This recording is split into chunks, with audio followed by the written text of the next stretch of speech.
Miami had a statement win against Boston last night. Even though Horford and Smart did not play, going on a 22-2 run in the third quarter is very concerning.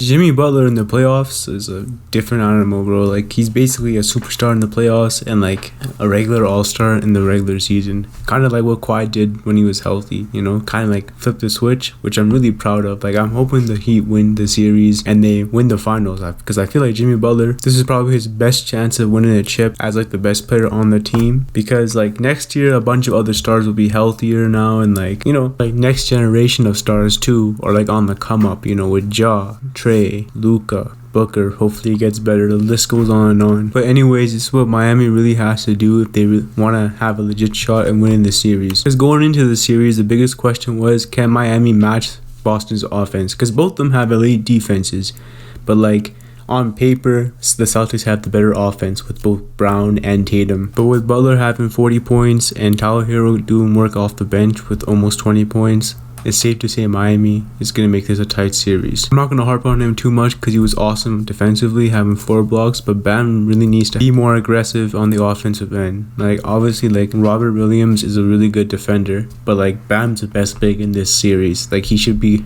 scoring more than 10 points. This might be wishful thinking, but like, I hope Oladipo has one of those, like, you know, 20-30 point nights off the bench, like his all-star form, because that would help tremendously to match like the Celtics' deftness too. But even though he scored 5 points only, he did a great job defending, so can't really like, he's doing the best he can with the minutes and role he has at this point of his career. The biggest question for Miami is what they do with Kyle Lowry when he comes back from his injury, because they're 6-0 without him. Are they going to keep him in the starting lineup and like, you know, kind of mess the rotations off, or are they going to put him off the bench? There's pros and cons of both of that, because even though like this season with Miami, Lowry hasn't been that much of a scorer like he was in Toronto, which makes sense because he's not the first option anymore or second option. He's like the third or fourth sometimes on offense. The little things that he brings to the table, extra playmaking, defense, despite the fact he's only 6 feet tall, you know, drawing charges, just that veteran leadership, that championship experience, like, that's probably worth starting. Even though he might be a little bit more effective off the bench, just the fact that like,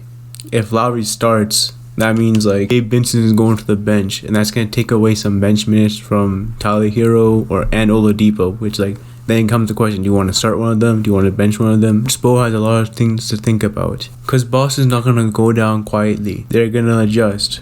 They're going to get 2 really key defenders and scorers back. This was still like a winnable game for Boston. Tatum, Brown, Robert Williams, even Peyton Pritchard off the bench had some good production offensively. They just got really sloppy in the second half, which killed them. You can't get sloppy on a really good defensive team. Horford is most likely not going to play game 2. I'm not sure about Smart. He's most likely going to play, but without that presence, like, Robert Williams needs to step up the most.